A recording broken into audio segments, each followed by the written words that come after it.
Hello दोस्तों, मैं केशव सैनी स्वागत करता हूं आपका KKS फिजिक्स क्लासेस में। This is my first video. जैसा कि आपको पता है कि ज़्यादातर बच्चों का ये मानना होता है कि भाई जो फिज़िक्स है वो थोड़ा सा टफ सब्जेक्ट होता है, उसके डेरिवेशंस में कुछ प्रॉब्लम्स आती हैं, परंतु वास्तव में ऐसा है नहीं। अगर आप किसी भी डेरिवेशंस को थोड़ा सा ध्यानपूर्वक समझें तो आसानी से उसको समझा जा सकता है। उसी के तहत आज हम यहाँ पर 12th क्लास की फ़िज़िक्स को स्टार्ट कर रहे हैं। आगामी यानी आगे की तरफ हम कॉलेज स्तर की क्लासेस भी चालू करेंगे।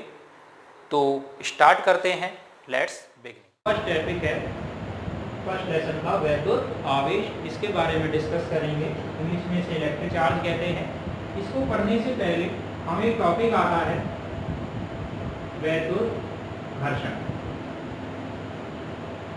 अब ये वैद्युत घर्षण होता क्या है? जब किन्हीं दो वस्तुओं को परस्पर संपर्क में रखकर क्या किया जाता है? रगड़ा जाता है। कोई भी दो वस्तु ले ली और उन वस्तुओं को परस्पर संपर्क में रखकर क्या किया जाता है? रगड़ा जाता है। तो इस घटना को क्या कहा जाता है? वैद्युत घर्षण। क्योंकि होता क्या है कि जब दो वस्तुओं को संपर्क में रखकर रगड़ा जाता है तो रगड़ने के बाद, रगड़ना क्या कहलाता है? घर्षण कहलाता है, जिसके कारण उस वस्तु में छोटे छोटे हल्के पदार्थों जैसे धूल मिट्टी के कण हो गए, घास के तिनके हो गए, कागज के टुकड़े हो गए, इनको अपनी तरफ आकर्षित करने का गुण आ जाता है। इस घटना को क्या कहा जाता है? वैद्युत घर्षण बोल लो या घर्षण वैद्युत बोल लो, दोनों चीजें एक ही हैं। तो अब अगर हम इसकी परिभाषा लिखें तो क्या लिखेंगे? जब किन्हीं दो वस्तुओं को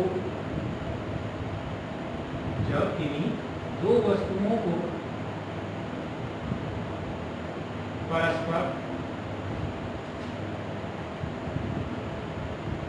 संपर्क में रखकर, जब किन्हीं दो वस्तुओं को परस्पर संपर्क में रखकर रगड़ा जाता है, तो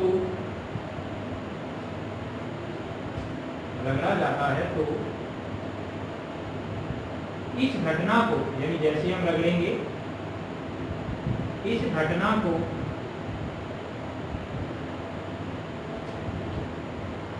वैद्युत घर्षण कहते हैं। तो इस घटना को क्या कहते हैं? वैद्युत घर्षण। यानी जब दो वस्तुओं को परस्पर संपर्क में रखकर रगड़ा जाता है तो इस घटना को क्या कहते हैं?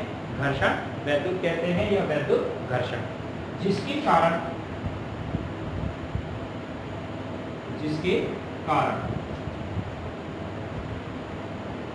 उस वस्तु में हल्के पदार्थों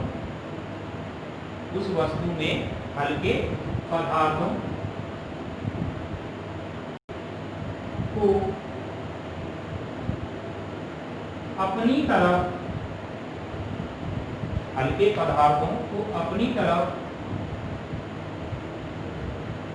आकर्षित करने का गुण आ जाता है। आकर्षित करने का क्या आ जाता है? गुण आ जाता है। ठीक है यहाँ तक?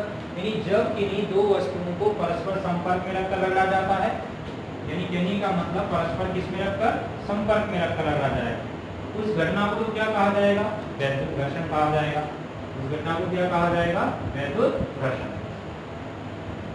ठीक है यहाँ तक? और बस इसके कारण, यानी क्या करने के बाद? रगड़ने के बाद, रगड़ा और रगड़ने के बाद वस्तु में हल्के पदार्थों को अपनी तरफ आकर्षित करने का क्या आ गया? गुण आ गया। आकर्षित करने का गुण कब आया ये गुण? जब हमने दो वस्तुओं को परस्पर संपर्क में रखकर रगड़ा। तो हम यहाँ पर दो परिभाषा क्लियर हुई। वस्तुओं को परस्पर संपर्क में रगड़ना तो क्या कहलाता है?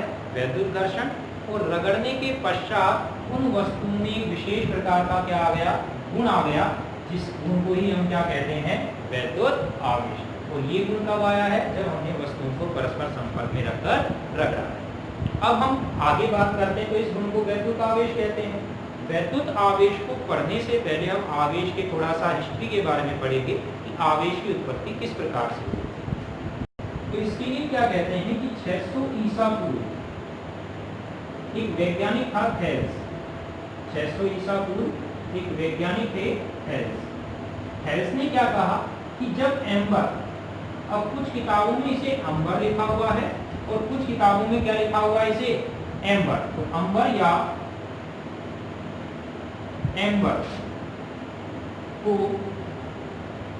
ऊन के साथ रगड़ा। थेल्स ने क्या कहा, क्या प्रयोग किया कि जब एम्बर या एम्बर को, इसके साथ दोनों ही शब्द ठीक है ध्यान रखना, अंबर या एम्बर को ऊन के साथ रगड़ा, तो उसने ये पाया कि जो एम्बर है इसमें छोटे छोटे पदार्थों को अपनी तरफ आकर्षित करने का गुण आ गया। तो ये जो एम्बर है ये पीले रंग का एक रेजिन पदार्थ होता है जो बाल्टिक सागर के तट पर पाया जाता है। तो यहाँ पर एम्बर को उनके साथ रगड़ने के बाद उसमें छोटे छोटे पदार्थों को अपनी तरफ आकर्षित करने का गुण आ गया, जैसे धूल मिट्टी के कण हो गए, घास के तिनके, कागज के टुकड़े। लेकिन जो थेल्स का ये प्रयोग था ये यहीं तक सीमित हो गया। इसके बाद एक वैज्ञानिक आया विलियम गिलबर्ट।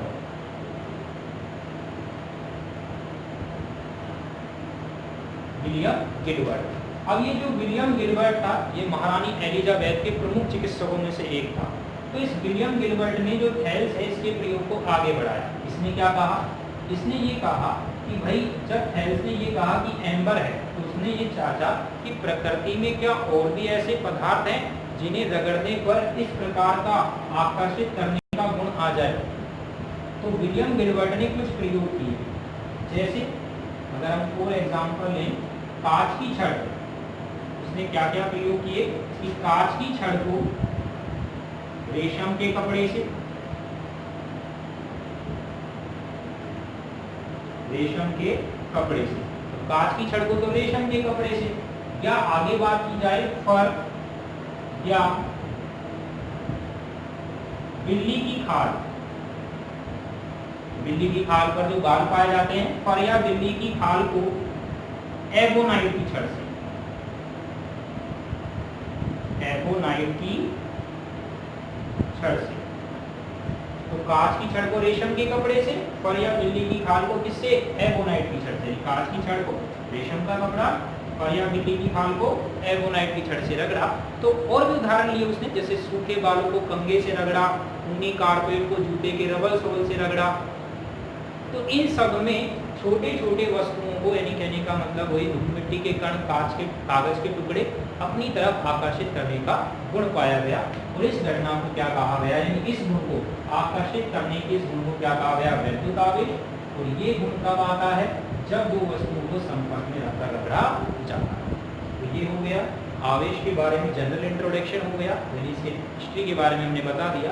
अब हम लिखेंगे वैद्युत आवेश की परिभाषा, यानी वैद्युत आवेश की डेफिनेशन क्या होती है।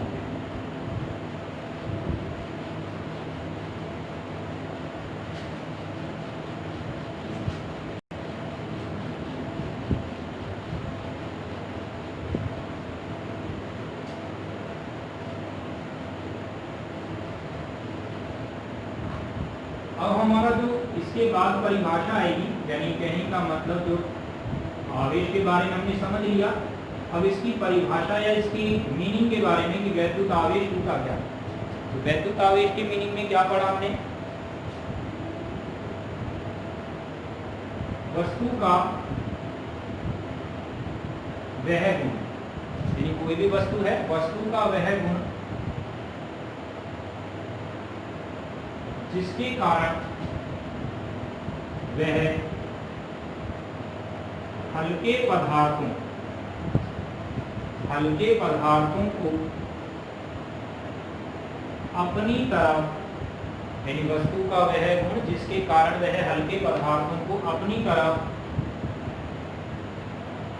आकर्षित करती है।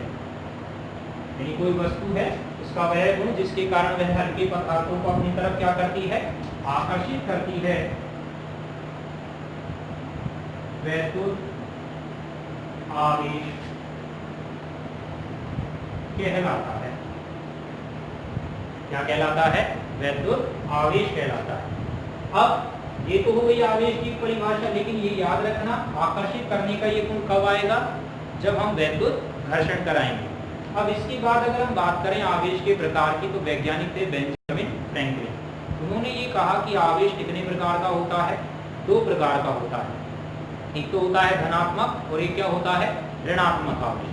लेकिन धनात्मक और ऋणात्मक आवेश को पढ़ने से पहले हम एक सिद्धांत है आवेश का, इलेक्ट्रॉन सिद्धांत, उसको समझेंगे। तो हमारा एक सिद्धांत है अगला, आवेश का इलेक्ट्रॉन सिद्धांत। इलेक्ट्रॉन सिद्धांत वास्तव में अगर हम बात करें सिद्धांत के बारे में, तो ये इसका एक मोटिव है, यानी कहने का मतलब एक निष्कर्ष क्या है कि वस्तु पूर्ण रूप से वैद्युत रूप से क्या होती है? उदासीन। कैसे? हम ये मानकर चलते हैं कि हमारे पास 3 प्रकार की वस्तुएं होती हैं। चालक, नंबर 2 है कुचालक, और नंबर 3 है अर्धचालक। चालक जिनमें विद्युत आवेश या धारा का प्रवाह आसानी से हो, लाइक जैसे कहने का मतलब अम्ल, क्षार या धातुएं। कुचालक जिनमें विद्युत धारा का प्रवाह नहीं होता, जैसे लकड़ी, सूखी लकड़ी। अर्धचालक जो 0 केल्विन ताप पर तो कुचालक बने, जबकि कमरे के ताप पर चालक। फॉर एग्जाम्पल सिलिकॉन और जर्मेनियम। तो ये तो आवेश की 3 टाइप है। अब आवेश का इलेक्ट्रॉन सिद्धांत क्या है, उसको हम बात करें तो ये कहता है आवेश का इलेक्ट्रॉन सिद्धांत, केमिस्ट्री जो है आपकी रासायनिक विज्ञान, उसमें हमें पता है किसी भी तत्व को हम इस प्रकार से दर्शाते हैं, Z, X और A। जो A होता है वो उस तत्व की क्या कहलाती है? द्रव्यमान संख्या। और इसमें जो संख्याएं होती है वो neutron plus proton, N for neutron और P फॉर प्रोटॉन। X होता है वो तत्व होता है, जो भी तत्व है, और Z जो होता है उसे हम परमाणु क्रमांक या प्रोटॉनों की संख्या, प्रोटॉन की संख्या, या एक चीज और लिख सकते हैं, या इलेक्ट्रॉन की संख्या। ठीक है, यहां तक प्रोटॉन की संख्या या किसकी संख्या? इलेक्ट्रॉन की संख्या। तो Z परमाणु क्रमांक हो गया, प्रोटॉनों की संख्या या इलेक्ट्रॉनों की संख्या, यहां तक हो गया। अगर हम एक उदाहरण लें, जैसे हमने लिया 7N14, नाइट्रोजन का उदाहरण लिया, तो जो A है द्रव्यमान संख्या वो 14 है यहाँ पर। जो आपका तत्व है यानी X की जगह कौन है आपका? नाइट्रोजन है, और जो Z है वो 7 है। यानी कहने का मतलब इसमें प्रोटॉनों की संख्या भी 7 है, प्रोटॉनों का सिंबल P होता है, और जो इलेक्ट्रॉन है उसका सिंबल भी E-, और इसकी संख्या भी कितनी है? 7। अगर हम इस वस्तु पर 7N14 पर कुल आवेश के बारे में बात करें, तो प्रोटॉन 7, इलेक्ट्रॉन कितने हो गए? प्रोटॉन का +7 और इलेक्ट्रॉन में माइनस लग रहा है तो -7। कुल आवेश कितना हो गया? 0। और 0 का मतलब अपने फिजिक्स की भाषा में उसे क्या कहा जाता है? उदासीन। यानी जिस भी वस्तु पर आवेश 0 होता है उसे उदासीन कहा जाता है। तो इसका मतलब इलेक्ट्रॉन सिद्धांत में निष्कर्ष निकल के आता है कि वस्तु प्रारंभिक रूप से तो क्या होती है? उदासीन होती है। लेकिन जब घर्षण वैद्युत करवाया जाता है तो वस्तु पर 2 प्रकार के आवेश आ जाते हैं, धनात्मक और ऋणात्मक। तो ये किस प्रकार से आते हैं उसको हम समझें। एक डायग्राम के थ्रू, यानी कहने का मतलब हम एक चित्र बनाएंगे और चित्र के अकॉर्डिंग आप आसानी से इसको समझ सकते हैं।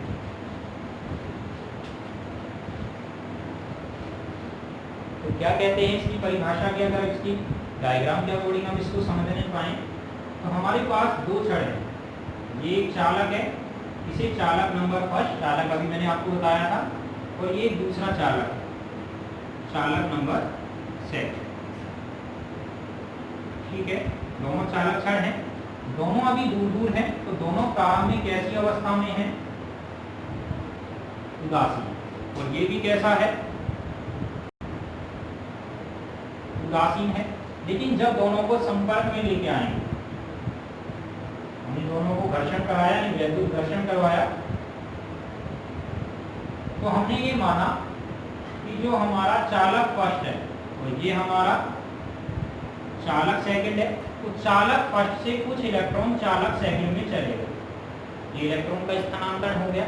तो यहाँ इलेक्ट्रॉन की कमी हो गई, पहले उदासीन था लेकिन इलेक्ट्रॉन की कमी हो गई, तो कमी के कारण, तो यहाँ हम लिखेंगे इलेक्ट्रॉन की कमी, और इलेक्ट्रॉन की कमी के कारण इस छड़ पर जो आवेश आएगा उसे पॉजिटिव करेंगे। जबकि यहाँ इलेक्ट्रॉन की संख्या बढ़ गई, तो यहाँ हो गया इलेक्ट्रॉन की वृद्धि, और वृद्धि के कारण यहाँ कौन सा आवेश आ गया, पॉजिटिव आवेश आ गया। तो कमी के कारण नेगेटिव और इलेक्ट्रॉन की वृद्धि के कारण क्या आ गया, पॉजिटिव आ गया। तो इसका मतलब पॉजिटिव आवेश कब आता है, जब इलेक्ट्रॉन की कमी होती है, और नेगेटिव आवेश, पॉजिटिव आवेश कब, जब इलेक्ट्रॉन की कमी, और नेगेटिव आवेश कब, जब इलेक्ट्रॉन की क्या होती है, यहाँ नेगेटिव आएगा, जब इलेक्ट्रॉन की क्या होती है, वृद्धि। तब हम आवेश के प्रकार लिख रहे थे, तो ये मैंने आपको इलेक्ट्रॉन सिद्धांत से समझाया। तो जो वैज्ञानिक था बेंजामिन फ्रैंकलिन, तो उस बेंजामिन फ्रैंकलिन ने ये कहा कि भाई आवेश दो प्रकार का होता है। तो यहाँ पर बेंजामिन फ्रैंकलिन के अनुसार आवेश दो प्रकार का आया, तो हम यहाँ लिखेंगे वैद्युत आवेश कितने प्रकार का होता है, दो प्रकार का, दो प्रकार का होता है। लेकिन ये आवेश किसके अनुसार, बेंजामिन फ्रैंकलिन, जो साइंटिस्ट है बेंजामिन फ्रैंकलिन के अनुसार, किसके अनुसार, बेंजामिन फ्रैंकलिन के अनुसार। तो दो प्रकार का हो गया, तो ये तो हो गया धनात्मक आवेश, और जो दूसरा है उसे हम दर्शाएंगे कौन सा आवेश है, ऋणात्मक आवेश। तो अभी हमने पढ़ा धनात्मक आवेश कब आता है, इलेक्ट्रॉन की कमी के कारण, और जो ऋणात्मक आवेश आता है वो कब आता है, इलेक्ट्रॉन की वृद्धि के कारण। लेकिन जैसा कि हमने आपको बताया इलेक्ट्रॉन की कमी के कारण धनात्मक आवेश आया, और इलेक्ट्रॉन की कमी के कारण द्रव्यमान जो होता है, वस्तु का द्रव्यमान, द्रव्यमान में भी क्या होती है, कमी होती है।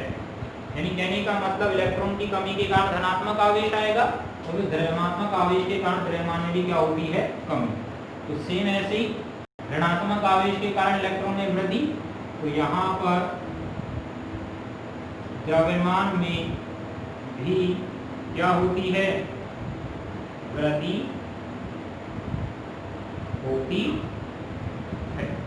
ठीक है, तो दो रिजल्ट निकल गया है, धनात्मक आवेश का इलेक्ट्रॉन की कमी के कारण, जिसके कारण द्रव्यमान में भी क्या होगी, कमी।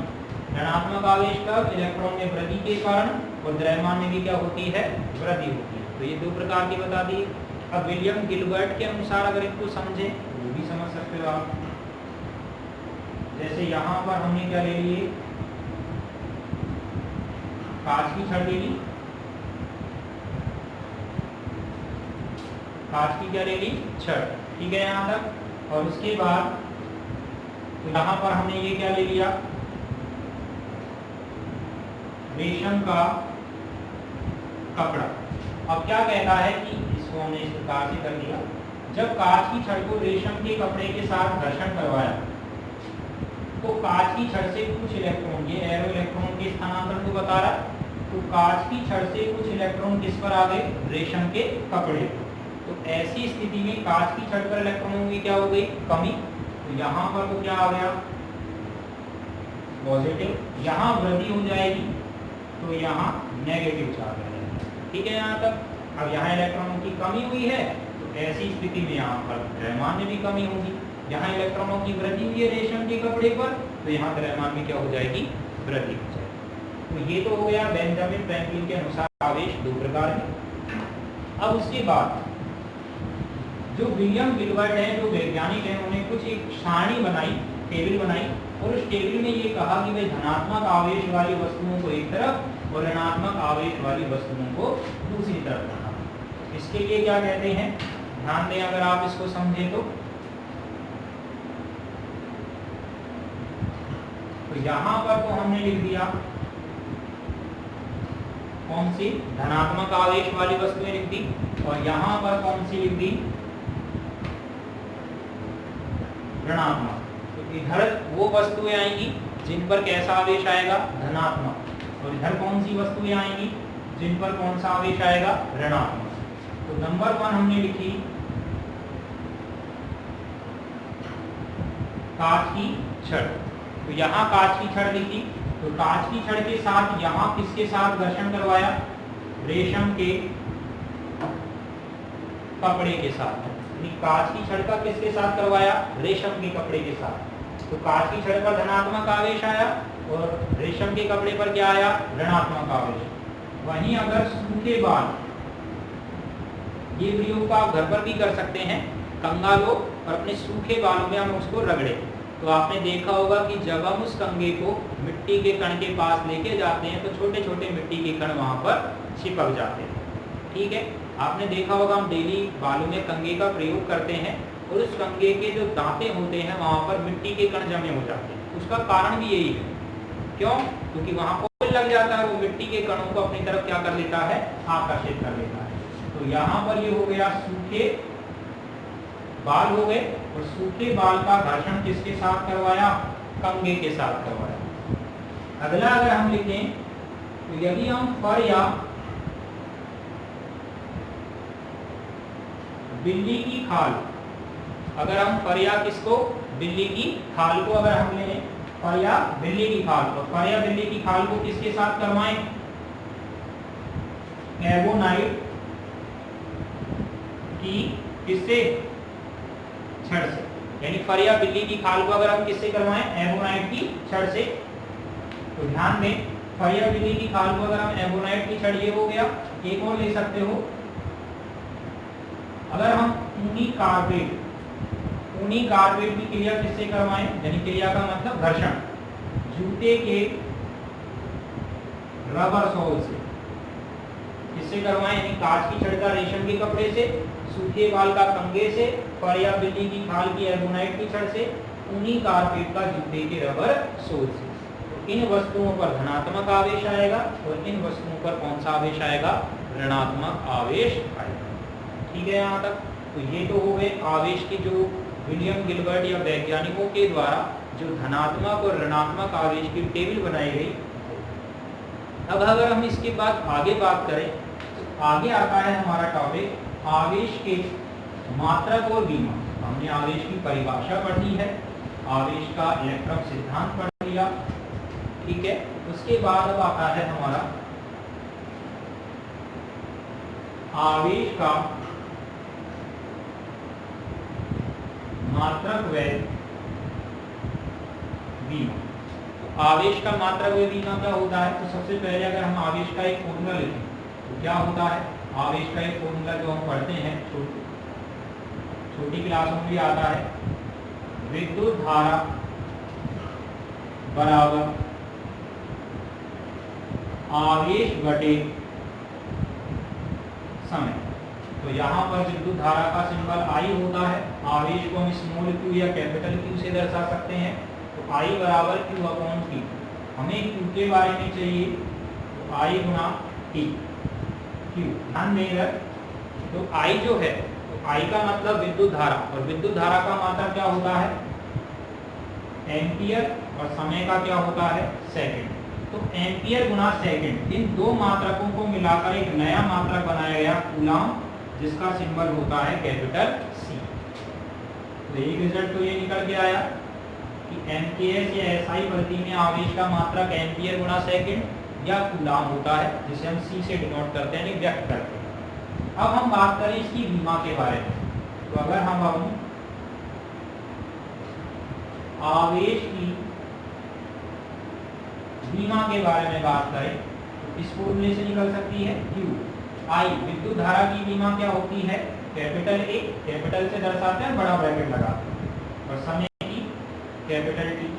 तो और आवेश की जो विमा है उसको लिखने का तरीका, यानी आप किसी भी विमा को हम ऐसे लिखते हैं MLT लेकिन जहाँ m द्रव्यमान का, l लंबाई का और t समय का, लेकिन यहाँ एम्पियर आ रहा है तो एक चौथा और दिया जाता है एम्पियर।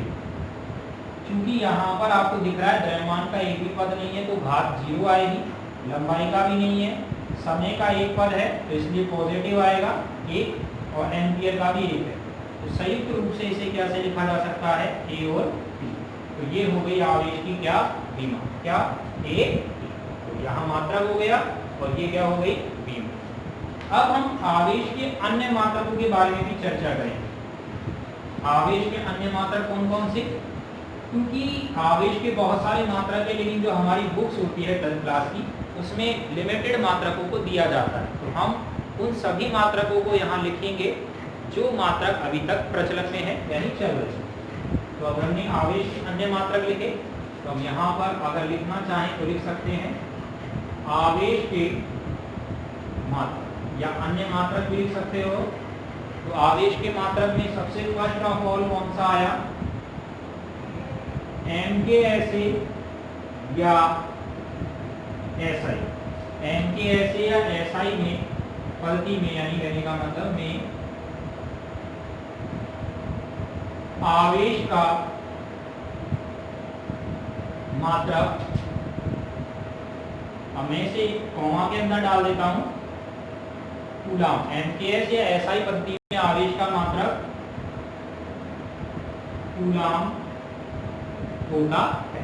तो ये तो हो गया एमकेएस या एसआई पद्धति में। सेकंड नंबर देखें हम सीजीएस में क्या होता है, तो हमने लिखा सीजीएस में आवेश का मात्रक, सीजीएस में आवेश का मात्रक स्टेट कूलाम,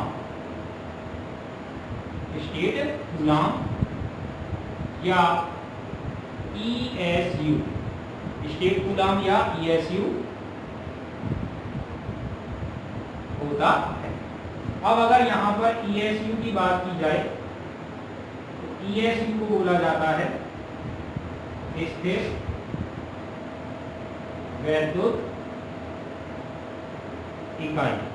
वैसे तो ज्यादातर स्टेट कूलाम से चलता है, फुल फॉर्म देखा जाए तो इलेक्ट्रोस्टैटिक्स यूनिट ऑफ चार्ज, स्थिर वैद्युत इकाई। अब ये तो हो गया एमकेएस एसआई में, और ये मात्रा किस में हो गए, सीजीएस में। तो एमकेएस और सीजीएस में रिलेशंस क्या होते हैं, तो हम पढ़ते हैं 1 कूलाम बराबर 3 गुणा 10 की घात 9 ईएसयू। अगर हिंदी में लिखना चाहें तो ये लिख सकते हैं 1 कूलाम बराबर 3 गुणा 10 की घात 9 स्टेट कूलाम। एक रिजल्ट हमारे पास ये निकल के आता है। अब आवेश के जो प्रचलन में मात्रक है वो तो दो ही हैं, कूलाम और स्टेट कूलाम। लेकिन आवेश के मैंने बताया आपको जितने भी प्रचलन में मात्रक है उन सबकी चर्चा करेंगे हम यहाँ पर। तो आवेश का एक अन्य मात्रक जो चलता है, तो अब यहाँ पर आप लिखेंगे आवेश का अन्य मात्रक, यानी आवेश का जो अन्य मात्रक होता है वो एम्पियर गुना घंटा, यानी एम्पियर गुना होता है। अब ये एम्पियर गुना घंटा बना कहां से है, आपको अभी अभी पढ़ाया था एम्पियर गुना सेकंड। तो सेकंड से मिनट और मिनट से ही क्या बनता है, घंटे का निर्माण होता है। तो ये एम्पियर गुना सेकंड। तो यहाँ तक हो गया। क्या देखा हमने, एमकेएस या एसआई में कूलाम, सीजीएस में स्टेट कूलाम या ईएसयू। ईएसयू का मतलब इलेक्ट्रोस्टैटिक्स यूनिट ऑफ चार्ज, स्थिर वैद्युत इकाई। 1 कूलाम का मान ये होता है और एक मात्रक एम्पियर गुना। 3 मात्रक हमने पढ़ लिए।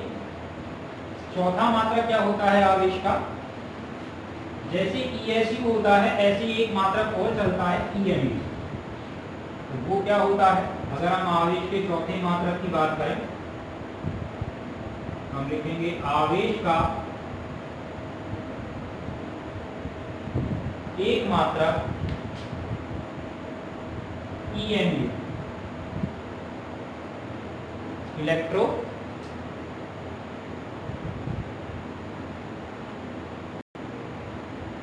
मैग्नेटिक यूनिट ऑफ चार्ज यानी स्थिर चुंबकीय इकाई। अब होता है इसकी वैल्यू, अब इसकी वैल्यू कितनी होती है, यानी ईएमयू में वैल्यू कितनी होती है, तो एक ईएमयू बराबर होता है 10 कूलाम। कितने के होता है, 10 कूलाम के। तो एक ईएमयू बराबर, इसको हम ऐसे भी लिख सकते हैं मैथमेटिकल फॉर्म में, 10 गुना 1 कूलाम, क्योंकि अगर 1 कूलाम को 10 से गुना करेंगे तो वही 10 कूलाम आएगा। और एक ईएमयू बराबर, अभी हमने 1 कूलाम की वैल्यू निकाली है सीजीएस में, 3 गुना 10 की घात 9 ESU। तो यहाँ से एक रिजल्ट निकल के आया, एक EMU बराबर 3 गुना 10 की घात 10 ESU। तो एक रिलेशन ये निकल के आया। तो हमने जो भी रिलेशन आए उनको अंडरलाइन किया हुआ है या ब्रैकेट्स में डाला हुआ है, तो एक ये आ गया। अब हम बात करते हैं कि आवेश का सबसे छोटा या बड़ा मात्रक कौन सा होता है। तो हम लिखेंगे आवेश का सबसे छोटा मात्रक, तो आवेश का सबसे छोटा मात्रक क्या होता है, फ्रैंकलिन। जो कि बेंजामिन फ्रैंकलिन जो वैज्ञानिक थे, फ्रैंकलिन जो कि बेंजामिन फ्रैंकलिन थे, उसके सम्मान में दिया गया। तो आवेश का सबसे छोटा मात्रक क्या हो गया, फ्रैंकलिन हो गया। और लास्ट लिखेंगे हम, छोटा हो गया तो बड़ा भी आना चाहिए। आवेश का सबसे बड़ा मात्रक, आवेश का सबसे बड़ा मात्रक कौन सा होता है, फैराडे होता है। आवेश का सबसे बड़ा मात्रक कौन सा हो गया, फैराडे। छोटा फ्रैंकलिन और बड़ा फैराडे। अब वैल्यू कैसे होती है, जो 1 कूलाम होता है उसकी फैराडे में वैल्यू होती है 96,500 कूलाम। लेकिन अगर राउंड फिगर में, तो राउंड फिगर में होती है, एग्जैक्ट वैल्यू की बात की जाए तो वो होती है 96,495 कूलाम। ये 1 मोल इलेक्ट्रॉनों पर आवेश होता है, यानी 1 कूलाम जो है 96,495 कूलाम है, ये 1 मोल इलेक्ट्रॉनों पर आवेश होता है। अब यहाँ एक चीज आती है, एक फैराडे आता है और एक फैराडे। तो अगर उन दोनों में अंतर देखा जाए तो ध्यान दें आप, फैराडे और फैराड में अंतर क्या होता है, एक मात्रक है फैराडे और एक होता है फैराड। ये याद रखिए कि जो फैराडे होता है ये तो होता है आवेश का बड़ा मात्रक, सबसे बड़ा मात्रक है। और ये जो फैराड होता है ये किसका मात्रक होता है, धारिता का मात्रक। धारिता आगे आएगी। तो यहाँ पर ये फैराडे हो गया, आवेश का सबसे बड़ा मात्रक। देखो सिर्फ मात्रा का अंतर है और दोनों में डिफरेंस बहुत है। ये आवेश का सबसे बड़ा और ये धारिता का मात्रक हो गया। तो हमने आवेश के क्या पढ़ दिए हैं, आवेश के क्या पढ़ दिए हमने, यहाँ तक मात्रकों के बारे में पढ़ लिया। 5-6 मात्रक जितने भी थे हमने, जो अभी तक प्रचलन में है, जितने भी मात्रक, EMU पढ़ लिया, 1 कूलाम पढ़ लिया, फैराड और फैराडे में मैंने आपको अंतर भी बता दिया। तो आज हमने आवेश के मात्रक तक पढ़ा हुआ है। उम्मीद है आपको समझ में आया होगा। मेरी नेक्स्ट वीडियो देखने के लिए मेरे चैनल को सब्सक्राइब करें, लाइक करें और साथ के साथ बेल आइकन का बटन जरूर दबाएं।